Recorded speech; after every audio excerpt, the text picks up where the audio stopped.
नमस्कार दोस्तों, आज के इस वीडियो में मैं देवांशु रॉय आपका होस्ट हूं। आज के इस वीडियो में हम लोग PMS, SIF, AIF and mutual funds के बारे में डिफरेंस को डिस्कस करेंगे एंड जानेंगे कि इस प्रोडक्ट में कितने अमाउंट के साथ हम लोग एंट्री कर सकते हैं एंड कौन से प्रोडक्ट में हमें ज्यादा रिटर्न्स मिल सकते हैं। आज के इस वीडियो को मैंने 6 मेजर पॉइंट्स के में ब्रेकआउट किया है। सबसे पहला पॉइंट, द इन्वेस्टमेंट लैडर। इस वीडियो में हम लोग PMS, AIF, mutual funds and SIF, ये सारों चीज़ों के बारे में हम लोग इन डेप्थ कंपैरिजन में डिस्कस करेंगे। Second, control and strategy. किस पर्टिकुलर प्रोडक्ट में हमारे पास कितना कंट्रोल रहता है एंड किस प्रोडक्ट में हमें ज़्यादा रिस्क लेना पड़ता है ताकि हमारे रिटर्न्स मैक्सिमाइज हो पाए, ये भी हम लोग इस वीडियो में समझेंगे।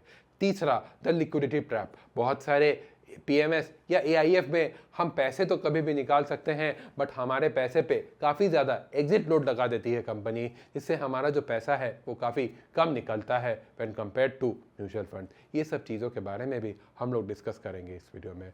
चौथा, टैक्सेशन एंड फीस। बहुत सारे पीएमएस या एआईएफ में जब भी जो हमारे फंड मैनेजर है खरीद बेच करते हैं तो हमें काफ़ी ज़्यादा टैक्स लग जाता है। इन चीज़ों के बारे में भी हम लोग इस वीडियो में इन डिटेल डिस्कस करेंगे। पांचवा, परफॉर्मेंस वर्डिक्ट। क्या हमें अपने म्यूचुअल फंड्स को बेच के पीएमएस या एआईएफ या एसआईएफ में अपने पैसे को निवेश करना चाहिए? ये भी चीज़ों के बारे में हम लोग विद डेटा बात करेंगे कि कैसे ये प्रोडक्ट या फिर ये फीचर जो है या फिर ये प्रोडक्ट हमारे लिए बेहतरीन हो सकता है। And sixth and last but not the least, हम लोग एक कंपैरिजन टेबल के साथ डिस्कस करेंगे कि कौन से प्रोडक्ट में कितना हम लोग इन्वेस्ट कर सकते हैं या क्या हमारा स्टार्टिंग पॉइंट है उस प्रोडक्ट में इन्वेस्ट करने के लिए एंड हमारा जो रिस्क एपेटाइट है उस प्रोडक्ट के लिए सही है या नहीं। ये सब चीज़ों को हम लोग कंपैरिजन टेबल के जरिए आपको बताएंगे ताकि आपकी अंडरस्टैंड ज़्यादा अच्छी हो पाए। तो वीडियो काफ़ी ज़्यादा इंटरेस्टिंग होने वाली है। अगर आप इस चैनल पर नए हैं तो मैं रिक्वेस्ट करूँगा कि आप इस चैनल को ज़रूर सब्सक्राइब करें एंड अपने फ्रेंड्स एंड फैमिलीज़ के साथ भी ये वीडियो ज़रूर शेयर करें। तो चलिए आज का वीडियो हम लोग शुरू करते हैं।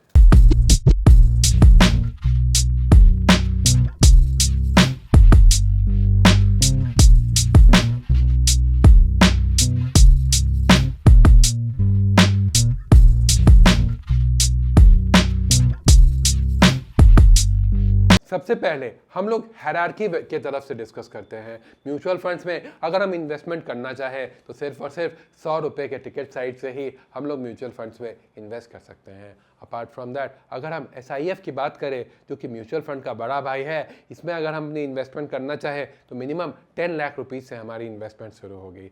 अगर हमारे पास 50 लाख रुपए है इन लमसम इन्वेस्टमेंट करने के लिए तो हम अपने लिए पीएमएस या पोर्टफोलियो मैनेजमेंट सर्विसेज की सुविधा ले सकते हैं, बट इसका जो मिनिमम टिकट साइज होता है वो 50 लाख से शुरू होता है। अगर मैं उससे भी ऊपर की बात करूं तो हमारे पास एआईएफ या ऑल्टरनेटिव इन्वेस्टमेंट फंड्स है जिसका जो मिनिमम टिकट साइज होता है वो 1 करोड़ से शुरू होता है। सेकेंड, अगर हम कंट्रोल एंड स्ट्रैटेजी की बात करें तो अगर हम म्यूचुअल फंड्स में निवेश करते हैं तो सेबी की काफ़ी सारी रेस्ट्रिक्शंस हो जाती है उसमें। दैट मीन्स कि हमारे जो पैसे हैं वो 10% से ज़्यादा एक पर्टिकुलर स्टॉक में नहीं हो सकते हैं। एक पर्टिकुलर सेक्टर में अगर फंड मैनेजर निवेश करना चाहे तो एक परसेंटेज अपने पोर्टफोलियो का ही कर सकता है, क्योंकि अगर उसने ज़्यादा पैसे उस पर्टिकुलर सेक्टर में निवेश किए तो हमारे पैसे पे रिस्क काफ़ी ज़्यादा बढ़ जाएगा। तो अगर हम अपने पैसे को म्यूचुअल फंड्स में निवेश करते हैं तो जो फंड मैनेजर का जो एग्जैक्ट रुतबा है वो ज़्यादा यूज़ नहीं हम कर पाते हैं, क्योंकि फंड सेबी की काफ़ी ज़्यादा रेस्ट्रिक्शंस है म्यूचुअल फंड कंपनीज़ के कि वो हमारे पैसे को कहाँ पे लगा सकते हैं। सेकेंड, अगर हम पीएमएस की बात करें तो पीएमएस में ज़्यादातर स्ट्रैटेजी या फिर ज़्यादातर जो कैपिंग रहती है वो हट जाती है। दैट मीन्स कि फंड मैनेजर अपने हिसाब से हमारे पैसे को मैनेज कर सकता है एंड बहुत केसेस में 25 से 30 स्टॉक्स में ही हमारा जो 50 लाख रुपए है वो इन्वेस्ट कर देते हैं फंड मैनेजर, जो कि जो कि बहुत ज़्यादा कॉन्सेंट्रेटेड बेट होता है। बट जनरली देखा गया है कि पीएमएस का रिटर्न म्यूचुअल फंड्स के मुताबिक काफ़ी ज़्यादा हो सकता है अगर फंड मैनेजर ने सही कॉल किए हैं तो। अगर पीएमएस के टाइप्स की बात करूं तो पीएमएस में आइडली 2 टाइप्स होते हैं। सबसे पहला, डिस्क्रिशनरी पीएमएस। इस पर्टिकुलर पीएमएस में हमारे पास कोई भी कंट्रोल नहीं होता है। जब भी फंड मैनेजर को मन करेगा वो हमारे स्टॉक्स को बेच खरीद कर सकता है। Second, non discretionary PMS. इस पर्टिकुलर पीएमएस में फंड मैनेजर सिर्फ और सिर्फ हमें एडवाइस देगा। अगर हम उस एडवाइस को सही समझते हैं तो हम अप्रूव करेंगे एंड हमारा जो वो पर्टिकुलर स्टॉक है वो बिक के दूसरा स्टॉक में हमारे पैसे को लगा दिया जा सकता है। तो अगर आप एक ऐसे इन्वेस्टर है जिसको अपने पैसे पे कंट्रोल चाहिए, तो आप अपने लिए नॉन डिस्क्रिशनरी पीएमएस ले सकते हैं। बट अगर आप एक ऐसे इन्वेस्टर है जो कि फंड मैनेजर के टैलेंट पे या फिर उनके एक्सपर्टीज़ पे भरोसा रख सकते हैं एंड आपके पास 50 लाख रुपए है निवेश करने के लिए, तो आप अपने लिए एक डिस्क्रिशनरी पीएमएस ले सकते हैं। अगर मैं एसआईएफ या एआईएफ की बात करूं, तो हमारा जो पोर्टफोलियो वैल्यू है उसका 25% जो हमारे पोर्टफोलियो का वैल्यू है वो शॉर्ट सेलिंग के लिए यूज़ कर सकते हैं फंड मैनेजर। दैट मीन्स कि गिरते हुए मार्केट में भी एसआईएफ एंड एआईएफ में हमें प्रॉफिट मिल सकता है।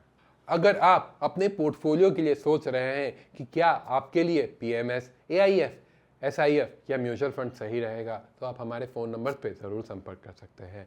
हम आपकी ज़रूर सहायता करेंगे एंड आपको बताएंगे कि आपके लिए सही इन्वेस्टमेंट कहाँ पे होगा। अगर हम लिक्विडिटी एंड हिडन फीस की बात करें, तो जो एआईएफ होता है उसमें 3 कैटेगरी के एआईएफ होते हैं। अगर हमने अपने पैसे को कैटेगरी ए या कैटेगरी 2 में लगाया है, तो उस केस में ये जो एआईएफ होते हैं वो क्लोज एंडेड होते हैं एंड बहुत समय 3 साल से पहले हमें एक भी रुपए निकालने पे भी नहीं मिल सकते हैं। बट अगर हमने कैटेगरी 3 में अपने पैसे को निवेश किया है, जो कि एक प्रकार का एआईएफ ही है, तो उस केस में हमारा जो पैसा है वो हम लोग कभी भी निकाल सकते हैं। बट उस केस में हमारा जो पैसे पे एग्जिट लोड लगेगा वो काफ़ी ज़्यादा हैवी हो सकती है।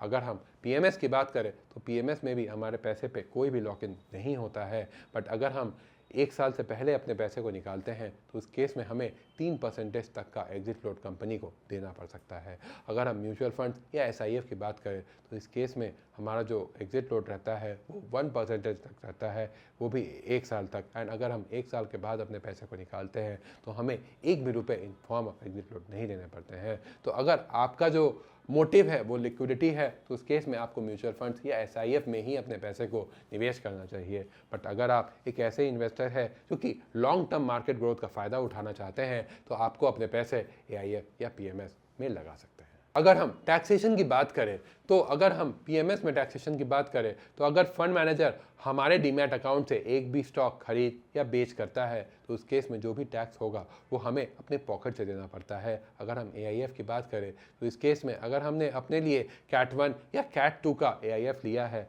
तो उस केस में हमारा जो टैक्सेशन बनता है वो कंपनी पास थ्रू कर देती है। दैट मीन्स कि प्रॉफिट जब होगा हमें, उस केस में हमें अपने प्रॉफिट से पैसे देने पड़ेंगे to the government in the form of taxes. अगर कैटेगरी 3 का एआईएफ है, अगर हमने अपने पैसे को कैटेगरी 3 के एआईएफ में निवेश किया है, तो उस केस में जो भी टैक्स लगता है वो फंड लेवल पे ही लग जाता है। बट बहुत समय वो जो टैक्स लगता है वो काफ़ी ज़्यादा लगता है when compare to normal income tax. अगर हम एसआईएफ एंड म्यूचुअल फंड्स की बात करें, तो इस केस में जब हम अपने म्यूचुअल फंड्स या एसआईएफ को बेचते हैं, तो उस केस में हमें तभी टैक्स लगता है जब हम अपने इन्वेस्टमेंट्स को बेचते हैं एंड हमारे पैसे रिडीम करके वापस अकाउंट में आते हैं।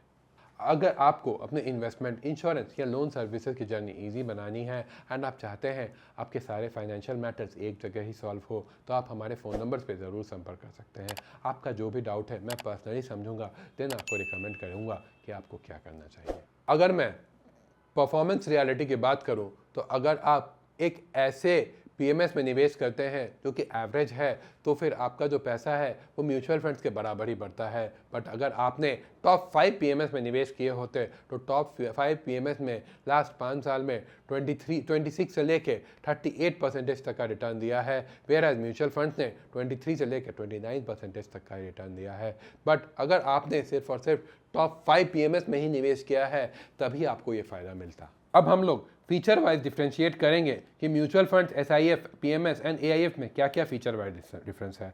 अगर मैं मिनिमम इन्वेस्टमेंट की बात करूं, तो म्यूचुअल फंड्स में आप 500 रुपये से अपनी इन्वेस्टमेंट की निवेश या इन्वेस्टमेंट की शुरुआत कर सकते हैं। एसआईएफ में 10 लाख रुपये से, पीएमएस में 50 लाख रुपये से, एआईएफ में 1 करोड़ रुपये से। अगर मैं कंट्रोल की बात करूं, तो म्यूचुअल फंड में मैनेजर डिसाइड करता है कि आपका पैसा कहां लगेगा, same with SIF and AIF. And PMS में अगर आपने नॉन डिस्क्रिशनरी पीएमएस लिया है, तो मैनेजर आपको रिक्वेस्ट करेगा कि आपको ये स्टॉक बेचना एंड इसको खरीदना चाहिए। रेकमेंड करेगा फंड मैनेजर कि आपको ये स्टॉक को बेच के दूसरा स्टॉक खरीदना चाहिए, या फिर आपके पोर्टफोलियो में आप ये भी स्टॉक को रख सकते हैं। इस केस में आप अपने कंट्रोल के हिसाब से, अगर आपको पसंद है वो स्टॉक, तो ही आप उसको अप्रूव कीजिएगा एंड आपका जो स्टॉक है वो खरीदाएगा या बेचाएगा। अगर हम लॉक इन की बात करें तो म्यूचुअल फंड्स, SIF, PMS में कोई भी लॉक इन नहीं होता है, but in case of PMS हमें काफ़ी ज़्यादा एग्जिट लोड देना पड़ सकता है अगर हम टाइम से पहले अपने पैसे को निकालते हैं। तो अगर AIF की बात करें तो अगर हमारा AIF कैटेगरी 1 एंड कैटेगरी 2 का है तो हमें अपने पैसे पे 3 साल का लॉक इन फेस करना पड़ सकता है। अगर हम शॉर्ट सेलिंग की बात करें तो शॉर्ट सेलिंग म्यूचुअल फंड्स में नहीं हो सकती है, where SIF, PMS and AIF में हम लोग 25% हमारे पोर्टफोलियो का यूज़ कर सकते हैं for short selling. That means कि अगर मार्केट गिरता है तो भी हमें प्रॉफिट हो सकता है। अगर हम टैक्स एफिशिएंसी की बात करें तो टैक्स एफिशिएंसी म्यूचुअल फंड्स और SIF में काफ़ी ज़्यादा होती है, क्योंकि जब हम अपने म्यूचुअल फंड होल्डिंग्स या SIF होल्डिंग्स को बेचते हैं तभी हमें अपने पैसे पर टैक्स देना पड़ता है, वेयर PMS एंड AIF में हमें तब हमेशा टैक्स देना पड़ेगा जब भी हमारे फंड मैनेजर हमारे पैसे को बेचेंगे या दूसरे स्टॉक्स खरीदेंगे। अगर हम ट्रांसपेरेंसी की बात करें तो ट्रांसपेरेंसी सभी इन्वेस्टमेंट प्रोडक्ट्स में काफ़ी ज़्यादा है।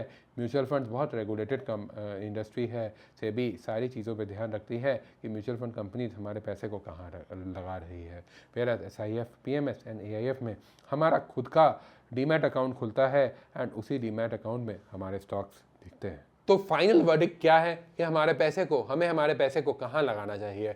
तो अगर हमारा जो प्रायोरिटी है वो सेफ्टी एंड लिक्विडिटी है तो उस केस में म्यूचुअल फंड बिल्कुल सही है। सेकंड, अगर हम कंट्रोल फ्रीक है, दैट मीन्स कि हम अपने पैसे पे कंट्रोल रखना चाहते हैं एंड हमारे पास 50 लाख रुपए है मिनिमम इन्वेस्ट करने के लिए, तो उस केस में हम अपने पैसे को नॉन डिस्क्रिशनरी PMS में इन्वेस्ट कर सकते हैं, जिससे हमारे पैसे पे हाई ग्रोथ भी मिल पाए एंड हमारे पैसे पे जो कंट्रोल है वो भी ना छूटे। एंड अगर हम एक एग्रेसिव इन्वेस्टर है एंड हमारे पास 10 लाख रुपए है निवेश करने के लिए, तो उस केस में हम अपने पैसे को SIF के थ्रू निवेश कर सकते हैं, जिस केस में हमें हमारे 25% हमारे NAV का शॉर्ट सेलिंग में भी फंड मैनेजर यूज़ कर सकते हैं एंड हमें गिरते हुए मार्केट में भी प्रॉफिट बना सकते हैं। And last and but not the least, अगर हमारे पास 1 करोड़ रुपए है निवेश करने के लिए एंड हम चाहते हैं स्टार्टअप्स या वेरियस एंजल इन्वेस्टर्स वाली कंपनीज में इन्वेस्ट करना, तो हमारे लिए AIF बिल्कुल सही रहेगा। क्योंकि AIF के ऊपर कोई भी रिस्ट्रिक्शन नहीं होती है सेबी की एंड वो हमारे पैसे पे ज़्यादा ग्रोथ दे सकते हैं।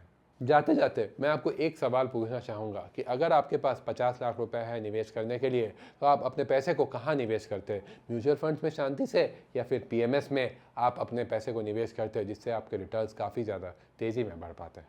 दोस्तों, फाइनेंशियल प्रोडक्ट्स काफ़ी ज़्यादा कॉम्प्लिकेटेड हो सकते हैं। अगर आपको सही गाइडेंस चाहिए तो आप हमारे फ़ोन नंबर पे ज़रूर संपर्क कर सकते हैं। हम लोग ये चारों जो फाइनेंशियल प्रोडक्ट हम लोग इस वीडियो में डिस्कस करते हैं, mutual funds, SIF, PMS and AIF, चारों हम लोग डील करते हैं। आपके लिए सही क्या होगा, हम सही से आपको गाइड कर सकेंगे। अगर आपको ये वीडियो अच्छा लगा, इन्फॉर्मेटिव लगा, तो इस चैनल को ज़रूर सब्सक्राइब करें एंड अपने फ्रेंड्स एंड फैमिलीज़ के साथ ये वीडियो ज़रूर शेयर करें। अगर आपको कुछ भी डाउट है तो नीचे कमेंट सेक्शन में ज़रूर मेंशन करें। मैं आपके सारे डाउट्स को पर्सनली पढ़ता हूँ एंड देन मैं आपके कमेंट्स का रिप्लाई करता हूँ। मिलते हैं अगले वीडियो में। तब तक के लिए थैंक यू एंड जय हिंद।